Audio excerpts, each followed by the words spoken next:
Hello दोस्तों। तो आज फिर से हमारी वही वीडियो है यूपी स्पेशल जीके की। और ये 45 क्वेश्चंस फिर से मैं लेके आया हूँ। ये पार्ट 4 है। पार्ट 3 और पार्ट 2 और पार्ट 1 जिसने भी नहीं देखा है जाके देख लो। उसमें भी बहुत सारे ऐसे क्वेश्चंस हैं जो आने के बिल्कुल बिल्कुल हकदार हैं। वो उम्मीद उनकी भी पूरी है। ठीक है। और उस उन 3 में से इस वीडियो को जब आप देखेंगे तो आपको ऐसा लगेगा कि हाँ, मैंने कुछ पढ़ा है, मुझे कुछ आता है। ठीक है। उन 3 वीडियो से आप इसमें बहुत सारी चीज़ें रिलेट कर पाएँगे और बहुत सारी चीज़ें आप इसमें याद कर पाएँगे। ठीक है। तो उनको देखकर ज़रूर आइए और इसकी पीडीएफ अगर जिसको भी चाहिए होगी तो टेलीग्राम चैनल पर ही जुड़ जाना। ठीक है। टेलीग्राम चैनल पे आप ऐड हो जाइए और वहाँ पे आपको पीडीएफ अपडेट होते रहेंगे। ठीक है भाई। चलते हैं क्वेश्चन पे। पहला क्वेश्चन साथियों हमारा है, ये उत्तर प्रदेश का सबसे बड़ा जिला जिला जो है वो क्षेत्रफल की दृष्टि से क्या है? ठीक है, कौन सा है?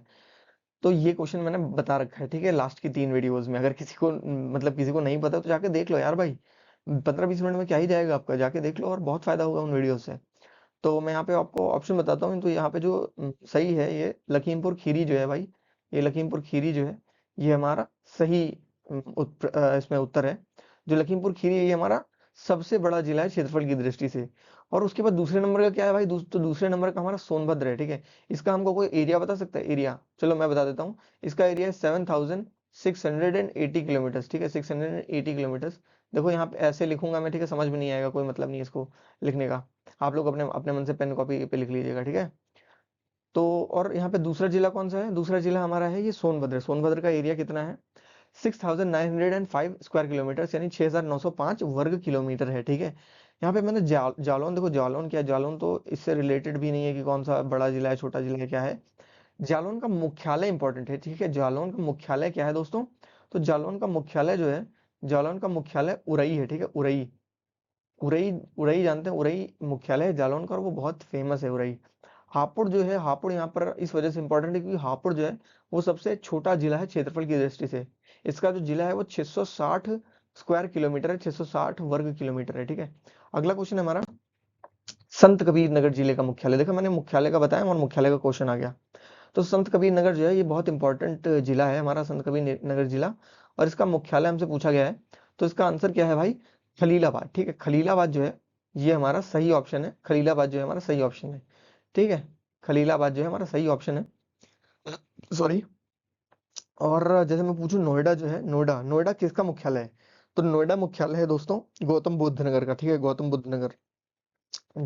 जीबीएन जीबीएन करके आप गौतम बुद्ध नगर।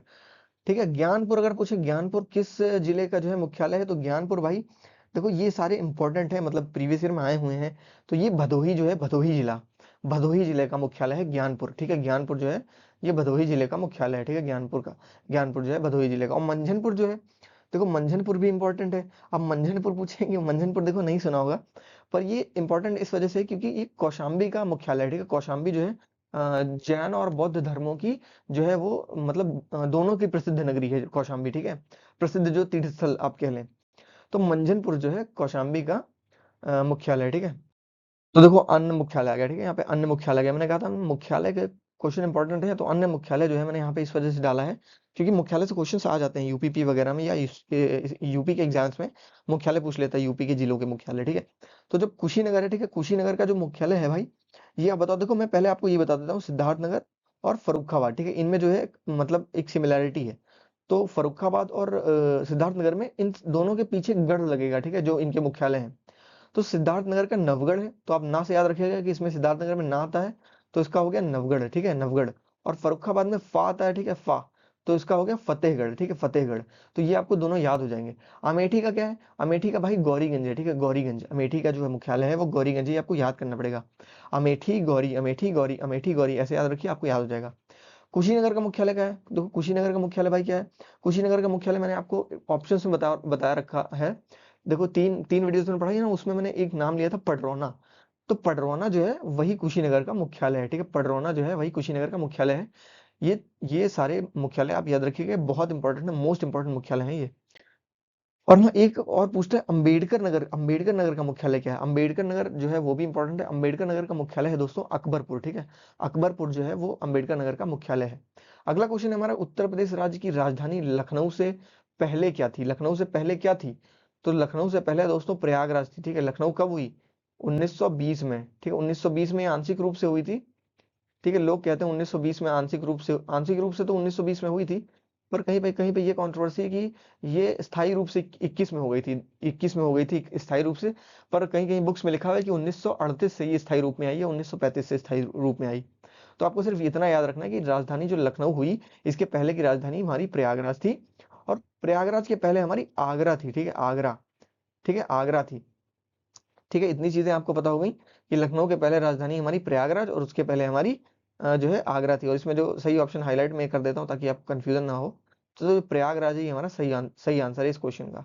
ठीक है, अगला क्वेश्चन हमारा कि उत्तर प्रदेश नाम से राज्य का गठन कब हुआ? उत्तर प्रदेश नाम से, ठीक है, यही क्वेश्चन मैं पिछली बार ये दोबारा रिपीट कर रहा हूँ। ये क्वेश्चन मैंने एक स्लाइड में पढ़ाया हुआ है, एक क्लास में। ठीक है, तो इसका जो है देखो, 24 जनवरी 1947 को कुछ नहीं हुआ, तो कुछ नहीं हुआ था। ठीक है, 24 जनवरी कोई डेट कोई मतलब की नहीं है।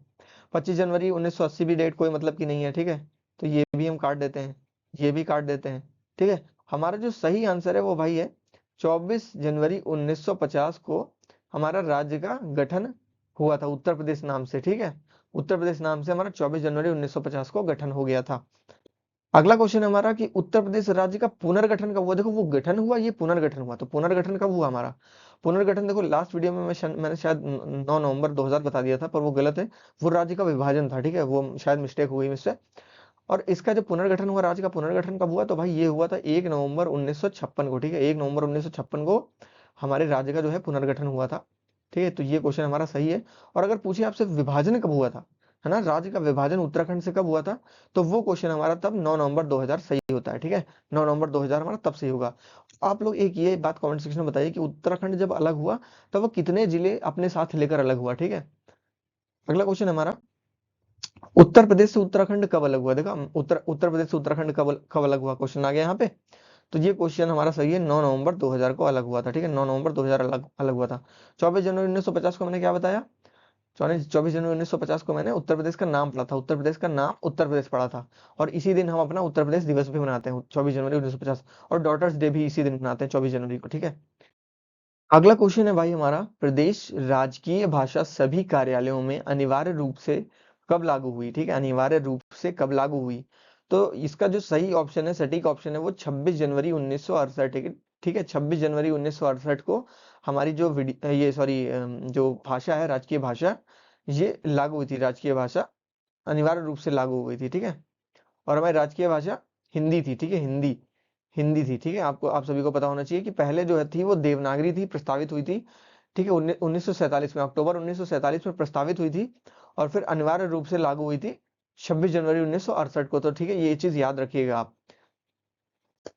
अगला क्वेश्चन है हमारा कि राज्य की द्वितीय राजभाषा क्या है? राज्य की द्वितीय राजकीय भाषा क्या है? राजकीय भाषा, तो देखो भाई, ये उर्दू है। ठीक है, उर्दू, उर्दू 1989 में हुई थी। ठीक है, 1989 में इसको राजकीय भाषा का दर्जा दे दिया गया था उत्तर प्रदेश के अंदर। अगला क्वेश्चन है हमारा कि राजकीय पुष्प क्या है और कब से स्वीकृत स्वीकृत हुआ? तो जो ये कब से स्वीकृत हुआ, ये काफी इंपॉर्टेंट है, क्योंकि राजकीय पुष्प है तो हर बच्चे को मालूम है, बच्चे बच्चे को मालूम है जो इस बार पेपर देने जा रहा है यूपीपी का। ठीक है, तो भाई क्या है हमारा? पलाश या टेशु। ठीक है, पलाश या टेशु का फूल जो है वो हमारा राजकीय पुष्प है। अब इसको भाई, इसका जो साइंटिफिक नेम है वो क्या है? अगर आपको पता हो तो आप हमें बताइए। ठीक है, इसका साइंटिफिक नेम क्या है? मैंने पहली दूसरी वीडियो में बता के रखा हुआ है आपको, इसका साइंटिफिक नेम वो भी पूछ सकता है। तो ये कब स्वीकृत हुआ? तो 4 जनवरी 2011 को ये स्वीकृत इसको मिली। ठीक है, तब से ये हमारा राजकीय पुष्प बन गया। अगला क्वेश्चन है हमारा, प्रदेश का चिन्ह क्या है? ठीक है, राजकीय चिन्ह, तो मैंने यहाँ पे ऑप्शन नहीं रखे क्योंकि ये ऑप्शन वाली चीज ही नहीं थी। ठीक है, उत्तर प्रदेश का राजकीय चिन्ह क्या है भाई? तो एक वृत्त में 2 मछली, एक तीर, धनुष। ठीक है, ये और स्वीकृत इसको कब मिली? 1938 में इसको स्वीकृत मिली थी। एक वृत्त में 2 मछली और एक तीर धनुष। ठीक है भाई, अगला क्वेश्चन है कि एनसीआर से लगे हुए जिले कौन से हैं? ठीक है, एनसीआर से लगे हुए उत्तर प्रदेश के जिले कौन से हैं? तो ये 8 जिले हैं। देखो दोस्तों, 8 जिले हैं, ये हमारे 8 जिले हैं। और ये कौन कौन से हैं? तो हमारे 8 जिले भाई, पहला हमारा मेरठ हो गया। ठीक है, फिर हमारा गाजियाबाद हो गया, फिर हमारा गौतम बुद्ध नगर हो गया, जीबीएन, फिर हमारा बुलंदशहर हो गया, फिर हापुड़ हो गया। हापुड़ क्या था? सबसे छोटा जिला है ये हमारे प्रदेश का। फिर बागपत है, फिर मुजफ्फरनगर है, और फिर शामली है। शामली क्या है? शामली हमारा सबसे पश्चिमी जिला है। ठीक है, पूर्व पश्चिम, और सबसे पूर्वी जिला हमारा सबसे पूर्वी जिला क्या है वो आप कमेंट सेक्शन में बताइएगा। सबसे पूर्वी जिला भी बहुत इंपॉर्टेंट है, ये तो सबसे पश्चिमी जिला हो गया हमारा शामली। अब अगला क्वेश्चन है हमारा, एनसीआर में प्रस्तावित जिले कौन कौन से हैं, कौन कौन से हैं प्रस्ताव, सॉरी ये यार ये क्या हो जाता है भाई, पेन साला टैब ना होने की वजह से बड़ी समस्या हो जाती है यार, चीन डपा के डमडम हो जाता है। एनसीआर में प्रस्तावित जिले कौन कौन से हैं, एनसीआर में प्रस्तावित जिले कौन कौन से हैं, तो भाई मथुरा है, अलीगढ़ है, हाथरस है और सहारनपुर है। और पता है एनसीआर में कुल जिले कितने हैं, एनसीआर में कुल जिले अभी तक फिलहाल कितने हैं, एनसीआर में अभी तक फिलहाल जो जिले हैं वो 23 हैं, ठीक है 23 है मेरी डेट ऑफ बर्थ, ठीक है 23 है। और मथुरा अलीगढ़ हाथरस होने के बाद क्या कितने हो जाएंगे, 27 हो जाएंगे। अगर आपसे कोई पूछ ले कि 23वां जिला क्या है एनसीआर का, तो 23वां जिला भाई हमारा शामली है, ठीक है शामली है। 23वां जिला ये हमारा शामली है, 23वां जिला हमारा शामली है जो एनसीआर में शामिल हुआ। अगला क्वेश्चन हमारा, उत्तर प्रदेश एनआरआई दिवस कब मनाता है, एनआरआई दिवस कब मनाता है, ठीक है एनआरआई दिवस हमारा मनाया जाता है जनवरी में, ठीक है हर वर्ष जनवरी में एनआरआई दिवस मनाया जाता है, उत्तर प्रदेश एनआरआई दिवस। ठीक है, उत्तर प्रदेश का सर्वाधिक विधानसभा सीटों वाला जिला कौन सा है, ये भी बहुत इंपॉर्टेंट है भाई। तो सर्वाधिक सीटों वाला जिला कौन सा है विधानसभा सीटों का, तो प्रयागराज जो है हमारा ये सर्वाधिक सीटों वाला जिला है, विधानसभा की सर्वाधिक सीटें यहीं पर हैं। कितनी सीटें हैं दोस्तों, तो यहाँ पर है हमारी 12 सीटें, ठीक है 12 सीटें हैं हमारी प्रयागराज के अंदर, ठीक है। अगला क्वेश्चन हमारा, प्रदेश में सबसे कम विधानसभा सीटों वाला जिला कौन सा है, तो देखो यहाँ पे तीन यहाँ ऑप्शन दिए, वो उपर्युक्त सभी दिया हुआ है, तो यहाँ पे सही ऑप्शन क्या है, उपर्युक्त सभी ऑप्शन सही है, ठीक है उपर्युक्त सही जो है हमारा यही सही ऑप्शन। अरे यार ये क्या पेन चल जाता है, सॉरी यार, सॉरी सॉरी सॉरी। तो उपर्युक्त सभी जिले जो हैं हमारे, ये जो है उपर्युक्त सभी जिले सबसे कम विधानसभा सीटों वाले जिले हैं, तो श्रावस्ती, महोबा, चित्रकूट, इन सब में बहुत कम सीटें, कितनी सीटें हैं अरे यार इन सब में 2 सीटें हैं, ठीक है 2 सीटें हैं, इन सब में भाई 2 सीटें, आप लोग नोट कर लीजिए, ठीक है मैं लिख नहीं पा रहा हूँ यहाँ पे। अगला जो है, अगला क्वेश्चन है हमारा, उत्तर प्रदेश में कुल जिलों की संख्या कितनी है, यही नहीं पता होता है बहुत लोगों को। पहले देखो 72 जिले थे, ठीक है बाद में हमारे कितने हो गए, 75 जिले हो गए, ठीक है तो इस टाइम हमारे 75 जिले हैं, हमारा सही ऑप्शन क्या है 75, ठीक है 75 जिला जो है हमारा ये सही ऑप्शन है, ठीक है। अगला क्वेश्चन हमारा कि न्यायिक अनुसंधान और प्रशिक्षण केंद्र कहाँ स्थित है, न्यायिक अनुसंधान और प्रशिक्षण केंद्र कहाँ स्थित है दोस्तों, आप इसको कमेंट सेक्शन में बता सकते हैं। पहले आप एक बार सोचिए, इसको दिमाग लगाइए कहाँ पर स्थित है, तो ये हमारा स्थित है लखनऊ के अंदर, ठीक है न्यायिक अनुसंधान और प्रशिक्षण केंद्र कहाँ है, लखनऊ के अंदर स्थित है। और कब हुआ, ये 1886 में हुआ, ठीक है 1886 में इसकी स्थापना हुई। अगला क्वेश्चन है कि उच्च न्यायालय कहाँ है, उच्च न्यायालय सबको ही पता होगा भाई, इलाहाबाद के अंदर है, प्रयागराज इसका नाम है, नवीन नाम प्रयागराज है, पुराना नाम इसका इलाहाबाद है। तो प्रयागराज के अंदर जो हमारा उच्च न्यायालय है, और इसकी खंडपीठ कहाँ है, खंडपीठ हमारी लखनऊ के अंदर है, ठीक है लखनऊ के अंदर इसकी एक खंडपीठ है, ठीक है। अगला क्वेश्चन है कि उच्च न्यायालय की स्थापना कब हुई, उच्च न्यायालय की स्थापना कब हुई, तो 17 मार्च 1866 दोस्तों, ये याद रखिएगा 17 मार्च 1866, ठीक है भाई।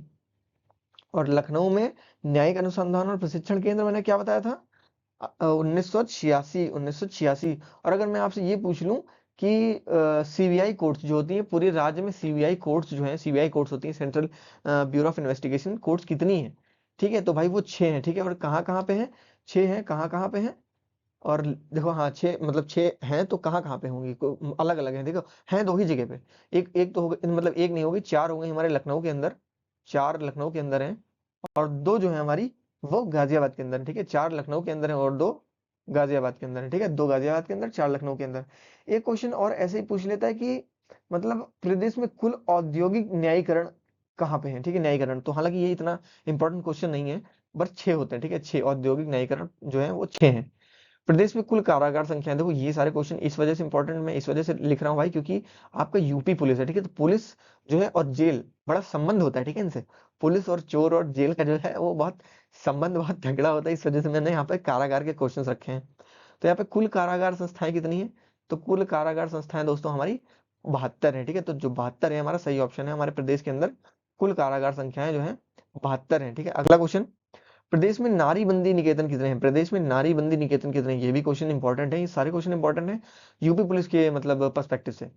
तो नारी बंदी निकेतन कितने हैं दोस्तों, नारीबंदी निकेतन बताइए कितने हैं, कितने हैं, कितने कितने कितने कितने हैं?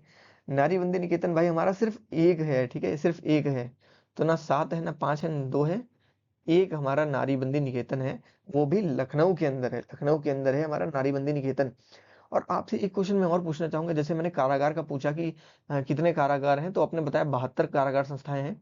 वैसे मैं पूछूं आपको जिला कारागार की संख्याएं कितनी हैं, तो जिला कारागार संख्याएं दोस्तों हमारी 62 है, ठीक है, सिर्फ और सिर्फ 62 है जिला कारागार। और वो कारागार संस्थाएं हैं 72, और जिला कारागार हमारी 62 है, ठीक है। तो ये क्वेश्चन हो गया। और अगला क्वेश्चन हमारा, प्रदेश का पहला केंद्रीय कारागार कहाँ है, ठीक है, मतलब प्रदेश का पहला केंद्रीय कारागार कहाँ पे है? केंद्रीय कारागार भाई इसका पूछ लेते हैं कि स्थापना कब हुई, ठीक है, केंद्रीय कारागार की। तो ये हमारी हुई थी, ये मुगल वो सॉरी अंग्रेजों के ब्रिटिश रूल में हुई थी।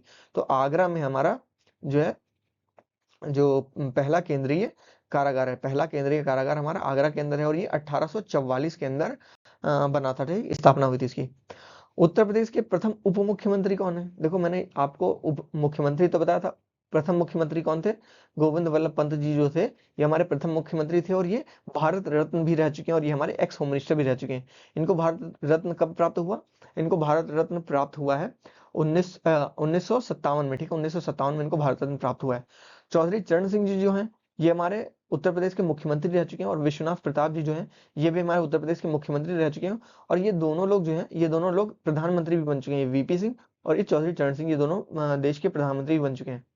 चौधरी नारायण सिंह, जो चौधरी नारायण सिंह हैं, ये हमारे देश के प्रथम उप मुख्यमंत्री थे, ठीक है, जो हमारा थर्ड ऑप्शन है, ये हमारा सही ऑप्शन है। चौधरी नारायण सिंह जी जो है, ये हमारे प्रदेश के पहले उप मुख्यमंत्री थे। अगला क्वेश्चन है कि स्वतंत्रता के बाद सर्वाधिक बार मुख्यमंत्री कौन बना है, ठीक है। बहुत लोगों को नहीं पता होगा ये ऑप्शन, ये क्वेश्चन बहुत सरल क्वेश्चन है भाई। तो ये चारों लोग बन चुके हैं, ठीक है, और ये चारों लोग जो हैं, इसमें रिपीटेड कौन कौन से हैं? देखो योगी जी तो रिपीट कर चुके हैं, मुलायम सिंह यादव जी भी रिपीट कर चुके हैं, और सुश्री मायावती जो है, हमारी मायावती जी जो है, ये हमारा सही ऑप्शन है। इन्होंने इन्होंने 4 बार मुख्यमंत्री पद की शपथ ली है, मुख्यमंत्री पद जो है ग्रहण करा है 4 बार, ठीक है, और ये सर्वाधिक है, ठीक है, स्वतंत्रता के बाद सर्वाधिक बार मुख्यमंत्री बनी है। इसका जो इनको खिताब जो है इनको हासिल हुआ है, मतलब ये पहली है 4 बार बनने वाली। नेपाल से सटे 7 जिले क्रमशः, देखो नेपाल से सटे, मैंने बताया था आपको, हमारा जो प्रदेश है उस वो सिर्फ नेपाल से ही साझा करता है, पर कौन कौन से जिले जो है इससे साझा करते हैं, तो ये हमारी जो है पूरब से पश्चिम की ओर है, ठीक है, पूरब से पश्चिम की ओर है, यानी जो हम पूर्वी पूर्वी जिले हैं ये सारे, ठीक है, ये पूर्वी जिले हैं, मतलब सबसे पूर्वी नहीं है, पर ये पूरब की साइड पड़ते हैं, तो पूरब से पश्चिम की ओर हम गए हुए हैं, ठीक है, पूरब से पश्चिम की ओर। तो महाराजगंज हो गया, सिद्धार्थनगर हो गया, बलरामपुर हो गया, श्रावस्ती हो गया, बहराइच हो गया, लखीमपुर हो गया, और पीलीभीत। देखो पीलीभीत ऐसा जिला है, पीलीभीत के बाद आपका जो है उत्तराखंड लगने लगता है, उत्तराखंड से भी जो है पीलीभीत जुड़ा हुआ है, ठीक है, उत्तराखंड से पीलीभीत जुड़ा है, और उत्तराखंड जो है आखिरी जिला है जो नेपाल से लगता है। उसके बाद आपका उत्तराखंड आ जाता है, ठीक है, उत्तराखंड मतलब उसके बाद नेपाल हट जाता है, ठीक है, नेपाल से नहीं लगते फिर जिले, और जिले फिर उत्तराखंड आता है, उत्तर प्रदेश के जिले जो है हट जाते हैं। तो मैं आपसे पूछना चाहता हूँ, जो श्रावस्ती और बहराइच है भाई, ये पास पास जिले हैं, और श्रावस्ती जो है ये किस धर्म का जो है तीर्थ स्थल है? बहरा ये श्रावस्ती जो है, ऑप्शन इसका जो मतलब कमेंट सेक्शन में इसका आंसर बताइएगा, किस धर्म से ये रिलेटेड है। अगला क्वेश्चन है दोस्तों हमारा, नेपाल से प्रदेश की लंबाई कितनी है, ठीक है, नेपाल से प्रदेश की लंबाई कितनी है? तो ये हमारी है 579 किलोमीटर, ठीक है, 579 किलोमीटर है, ठीक है। और यहाँ पे जो 650 किलोमीटर लिखा हुआ है, 240 किलोमीटर लिखा हुआ है, ये सब क्या है? तो ये हमारे उत्तर प्रदेश की जो लंबाई है, उत्तर प्रदेश की लंबाई और चौड़ाई लिखी हुई है। तो उत्तर प्रदेश की लंबाई जो है वो 650 किलोमीटर, और चौड़ाई जो है वो 240 किलोमीटर है। तो देखो लंबाई क्या हो गई आपकी पूरब से पश्चिम, और चौड़ाई क्या हो गई आपकी 240 किलोमीटर। देखो ये हो गई उत्तर से दक्षिण की हमारी चौड़ाई हो गई, और ये हमारी लंबाई हो गई 650 किलोमीटर पूरब से पश्चिम की ओर, ठीक है। तो ये याद रखिएगा आप। तो और हमारा सही ऑप्शन इसमें क्या है, इसकी जो लंबाई कितनी है 579 किलोमीटर है, ठीक है। और 350 क्या है, 350 शारदा नदी की लंबाई है, ठीक है, 350 जो है ये शारदा नदी की लंबाई है उत्तर प्रदेश के अंदर। उत्तराखंड से कितने जिले सटे हुए हैं, ठीक है, उत्तराखंड से कितने जिले सटे हुए हैं? तो ये भी क्वेश्चन मतलब इंपॉर्टेंट है भाई। उत्तराखंड से कितने क्वेश्चन जो है वो सटे हुए हैं? अभी मैंने आपको एक क्वेश्चन बताया था कि उत्तराखंड जो है कब अलग हुआ, ठीक है, उत्तराखंड जो है हमारे प्रदेश से कब अलग हुआ? तो ये भी ये आप सॉरी, तो ये आप हमको बताइए, ये आप हमको कमेंट सेक्शन में बताइए। इस क्वेश्चन का मैं आंसर आपको बताता हूँ कि जिले जो हैं उत्तराखंड और उत्तर प्रदेश के कितने जिले सटे हुए हैं उत्तर प्रदेश के, तो वो दोस्तों 7 जिले हैं, ठीक है, 7 जिले हैं। और वह कौन कौन से हैं, वो कौन कौन से जिले हैं? तो उत्तराखंड से आपको पता होगा बिजनौर वगैरह ये सब जुड़ते हैं। तो सहारनपुर जो है, सहारनपुर सबसे पहला जिला है, अगर मैं सबसे उत्तरी देखूं तो सहारनपुर है, फिर मुजफ्फरनगर है, फिर बिजनौर है, फिर मुरादाबाद है, फिर रामपुर है, फिर बरेली है, फिर पीलीभीत है। पीलीभीत मैंने क्या बताया था, पीलीभीत नेपाल से भी लगता है और उत्तराखंड से ये लगता है, ठीक है, जिला उत्तराखंड में पीलीभीत लगता है, ठीक है। मध्य प्रदेश से उत्तर प्रदेश के कितने जिले सटे हुए हैं, मध्य प्रदेश से उत्तर प्रदेश के कितने जिले सटे हुए हैं, अगला क्वेश्चन हमारा। तो 11 जिले जो हैं भाई, ये 11 जिले जो हैं ये हमारे सटे हुए हैं उत्तर प्रदेश से और मध्य प्रदेश से, ठीक है। मध्य प्रदेश से उत्तर प्रदेश के 11 जिले सटे हुए हैं। कौन कौन से ये 11 जिले हैं? ये 11 जिले हैं, देखो आगरा हो गया। आप जब सबसे ऊपर जाएंगे तो आगरा जो है राजस्थान के पास ही पड़ेगा पड़ेगा। तो आपको मैप में नहीं लगेगा कि आगरा जो है मध्य प्रदेश में लगता है। पर आगरा में आप देखेंगे इटावा के पास, उत्तर प्रदेश में इटावा के पास एक चीज है बटेसर, ठीक है। बटेसर देखो, जब आप देखेंगे तो यहाँ पे ये जैसे राजस्थान है और ये ऐसे ऐसे आ गया, ठीक है। तो यहाँ पे आपका आगरा है, ठीक है। और यहाँ यहाँ से आपकी राजस्थान की सीमा है और ये पूरा इधर का मध्य प्रदेश है, ठीक है। तो यहाँ पे आपका आगरा है, पर यहाँ पे आपका इटावा है, ठीक है, इस जगह पे। और यहीं पे इस जगह पे बटेसर है, ठीक है। बटेसर बटेसर एक करके जिला जगह है जो आगरा के अंदर है, ठीक है। तो कोई पूछे आपसे तो ऐसा सीमा आती है आगरा की, ठीक है। तो आगरा जो है हमारा पहला जिला है, मतलब अगर आप हम उससे देखें पूर्व से, सॉरी क्या बोलते हैं, दक्षिण से पूर्व की ओर, ठीक है, दक्षिण से पूर्व की ओर अगर हम देखें तो ये है। बीच में यहाँ पे ललितपुर पड़ जाता है ना, ऐसे ऐसे आएगा ललितपुर, ऐसे आगे झांसी से लगेगा। तो हमारे कौन कौन से जिले हो गए, आगरा हो गया, ठीक है। फिर मैंने क्या बताया, आगरा हो गया, इटावा हो गया, फिर जालौन लगता है इसी के आसपास, जो इटावा है इसी के आसपास जालौन लगेगा। फिर यहाँ से झांसी लग जाता है, ये झांसी हो गया, ठीक है, झांसी हो गया। फिर इसके बाद ललितपुर, तो ये है ही आपका, ललितपुर लग गया, ठीक है, ललितपुर। फिर उसके बाद आगे यहाँ पे महोबा बढ़ोगे तो महोबा है, फिर चित्रकूट है, फिर बांदा, सॉरी, फिर चित्रकूट है। फिर प्रयागराज आपका पड़ेगा यहीं पे, ठीक है। फिर प्रयागराज के बाद आपका मिर्जापुर पड़ता है, प्रयागराज से लगा हुआ।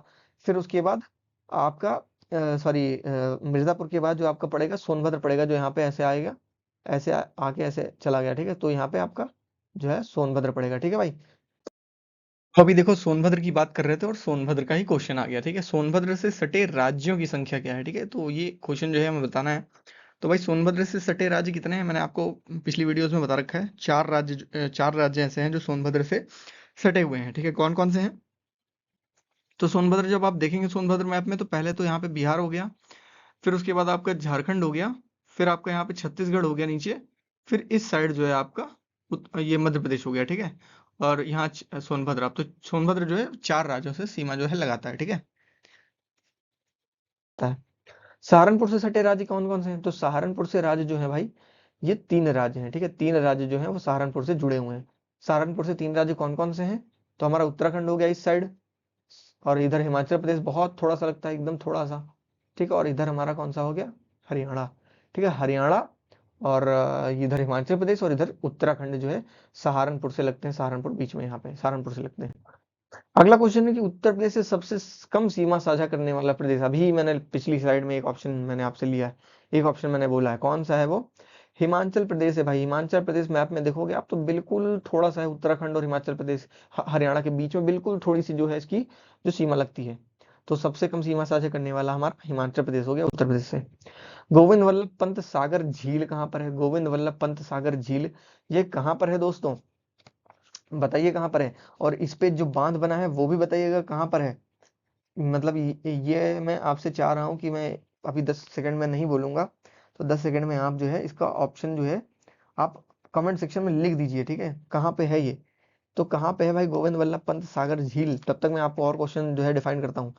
तो जो देखो मथुरा जो है ये पेड़ा नगरी है, मथुरा के पेड़ा बहुत फेमस है। ललितपुर क्या है? ललितपुर किसके लिए फेमस है? ललितपुर क्या है? ललितपुर इस वजह से फेमस है कि वो तीन तरफ से घिरा हुआ है। पहली बात तो सबसे ज्यादा सीमा साझा करता है मध्य प्रदेश के साथ। ललितपुर में एक जो है खनिज पाया जाता है, खनिज। ललितपुर में खनिज जो है वो पाया जाता है, वो कौन सा खनिज है, क्या है, वो भी आप कमेंट सेक्शन में बताइए। बलिया जो जिला है, बलिया जिला क्या है? ये सारे मैंने बता रखे हैं आपको, ये सारे मैंने बता रखे हैं, ये सारे के सारे मैंने बता रखे हैं, ठीक है। तो बलिया जिला जो है, बलिया जिला हमारा सबसे पूर्वी जिला है, सबसे पूर्वी जिला जो है बलिया है। बलिया आपका किस जिले, किस प्रदेश से लगता है?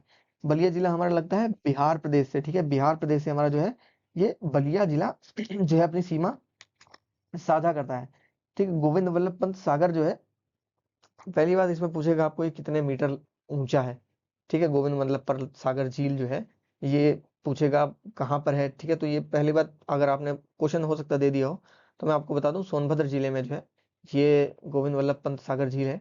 और ये डैम क्या है, इसमें बांध एक है, बांध जो है रिहंद नदी, ठीक है। रिहंद नदी जो है, रिहंद नदी पर है। गोविंद वल्लभ पंत सागर झील जो है रिहंद नदी पर बना हुआ है, बांध है। रिहंद बांध परियोजना जो है उसी का नाम है गोविंद वल्लभ पंत सागर, ठीक है। और ये 91 मीटर है। अगला क्वेश्चन देखो यहाँ पे आ गया, रेंद बांध परियोजना की ऊंचाई कितने मीटर है। तो भाई ये हमारी 91 मीटर है, 91 मीटर है। और इसी को गोविंद वल्लभ पंत सागर झील भी कहते हैं। सोनभद्र, अब यहाँ पे सोनभद्र आ गया। अब इसमें आपको बांध बतानी है, ठीक है। बांध जो परियोजनाएं हैं, रेहंद परियोजना जैसे है, सॉरी भाई, जो सोनभद्र में है क्या, पिपरी नामक स्थल पे है रिहंद बांध परियोजना, जो कि गोविंद वल्लभ पंत सागर नाम से फेमस है। कन्हार बांध जो है ये कन्हार नदी पर स्थित है, ठीक। कन्हार नदी पर स्थित कन्हार बांध जो है ये 39.9 मीटर ऊंचा है, ठीक है। अगला क्वेश्चन है, तबला व सितार का आविष्कार किसने करा। तो आमिर खुसरो जी ने करा था, आमिर खुसरो जी ने करा था, ठीक है। और लास्ट स्लाइड में मैंने इनके बारे में बहुत सारी चीजें बताई थी। ये हिंदी के ये खड़ी बोली के जनक बोले जाते हैं, ठीक है। हिंदी खड़ी बोली के जनक बोले जाते हैं आमिर खुसरो जी, ठीक है। अगला क्वेश्चन है हमारा, विश्व का सबसे बड़ा मेला कौन सा है। तो महाकुंभ है, सबको पता है, इसमें करोड़ों लोग आते हैं। महाकुंभ प्रयागराज में है और ये प्रत्येक 12 वर्ष में होता है। प्रयागराज को क्या बोला जाता है, प्रयागराज को संगम नगरी बोला जाता है ना। प्रदेश के सर्वाधिक या सबसे कम मेले किस जिले में होते हैं। तो मथुरा जिले में सबसे ज्यादा मेले होते हैं दोस्तों, और पीलीभीत में सबसे कम जिले मतलब वो मेले होते हैं। अगला क्वेश्चन है, पीतल नगरी, पीतल नगरी बर्तनों का शहर, ठीक है। बर्तनों का शहर पीतल नगरी किसको कहा जाता है। तो मुरादाबाद जो है भाई, इसको ही पीतल नगरी कहा जाता है। मैं कुछ कुछ एक क्वेश्चन पूछना चाहूंगा। तो जैसे कि हमारा मिर्जापुर हो गया, ये किस चीज के लिए फेमस है। तो मिर्जापुर को कालीन नगरी भी कहते हैं, ठीक है। और जैसे कि हमारा क्या हो गया, अलीगढ़, अलीगढ़ को क्या कहते हैं, तो ताले की नगरी है वो, ठीक है। ताले के लिए फेमस है वो। जैसे हमारा लखनऊ है, वो चिकनकारी के लिए फेमस है, ठीक है। तो ये सारे कुछ क्वेश्चंस हैं जो आपको याद होने चाहिए। अगला क्वेश्चन हमारा लड्डू नगरी, ठीक है। लड्डू नगरी किसको कहते हैं, संडीला को कहते हैं, ठीक है। इसके पीछे बहुत अच्छी कहानी किसी दिन बताऊंगा। लड्डू नगरी क्यों पड़ा संडीला का नाम, ठीक है। संडीला को लड्डू नगरी कहा जाता है। अगला क्वेश्चन है हमारा, आमों का नगर, ठीक है। आमों का नगर क्या है, मलिहाबाद है। मलिहाबाद के आम बहुत फेमस है, मलिहाबाद के आम बहुत फेमस है, ठीक है। तो मलिहाबाद के आम बहुत फेमस है और आमों का नगर मलिहाबाद को कहा जाता है, ठीक है। कुछ एक क्वेश्चन है जो मैंने आपको पिछली स्लाइड्स में पढ़ा रखे हैं, पिछली वीडियोस में पढ़ा रखे हैं, वो बहुत इंपॉर्टेंट है। आप उनको देख लीजिएगा जाके। और बहुत ही ज़्यादा इंपॉर्टेंट है, बहुत ही ज़्यादा इंपॉर्टेंट है। और हाँ, जैसे मैंने अभी आपको बताया, मिर्ज़ापुर जो है कालीन के लिए फेमस है। और मिर्ज़ापुर एक चीज़ है, वहाँ पे डोलोमाइट भी पाया जाता है। लेकिन सबसे बड़ा डोलोमाइट का जो भंडार है वो कहाँ पर है, वो हमारे सोनभद्र में है, ठीक है। सोनभद्र में। और एक बात और है, सोनभद्र की खास बात क्या है, वो सोन नदी के तट के किनारे स्थित है, ठीक है। सोन नदी के तट के किनारे स्थित है सोनभद्र, ठीक है। तो आप कमेंट करके बताइए कि आपके कितने क्वेश्चन सही हुए और कैसी लगी आपको वीडियो। तो इस वीडियो को देखने के लिए बहुत बहुत धन्यवाद। वीडियो को लाइक करिएगा, शेयर करिएगा, सब्सक्राइब करिएगा। पीडीएफ अगर आपको चाहिए तो पीडीएफ आपको कमेंट सेक्शन में दिए गए टेलीग्राम के लिंक पे मिल जाएगी। आप वहां से जाकर डाउनलोड कर लीजिए, टेलीग्राम चैनल पे जुड़ जाइए। आपको रोज का रोज आपको पीडीएफ मिलती रहेगी, ठीक है। और आप इसको अपने दोस्तों के साथ शेयर भी कर सकते हैं जो यूपीपी की तैयारी कर रहे हैं। और आप हमें ये भी बता सकते हैं कि क्या गलती रही और क्या जो है सुधार करने की जरूरत है, ठीक है। और आपको कौन सी वीडियो चाहिए, अगले किस टॉपिक पे चाहिए, ठीक है। पर इस जो वीडियो से है ये कई सारे क्वेश्चंस आने की जो है संभावना है। तो आप इसको देख जरूर लीजिएगा। और प्रीवियस की जो 3 क्वेश्चंस हैं, 3 वीडियोस हैं, उनको भी आप देख लीजिएगा। और आगे के लिए आप सब्सक्राइब करिए और बेल नोटिफिकेशन को ऑन कर लीजिएगा ताकि आपको नोटिफिकेशन मिलता रहे, ठीक है। बहुत बहुत धन्यवाद हमारी वीडियो को देखने के लिए। खुश रहिए, मस्त रहिए और ऐसे ही तैयारी करते रहिए और जल्द से जल्द सिलेक्शन लीजिए। बहुत बहुत शुभकामनाएं।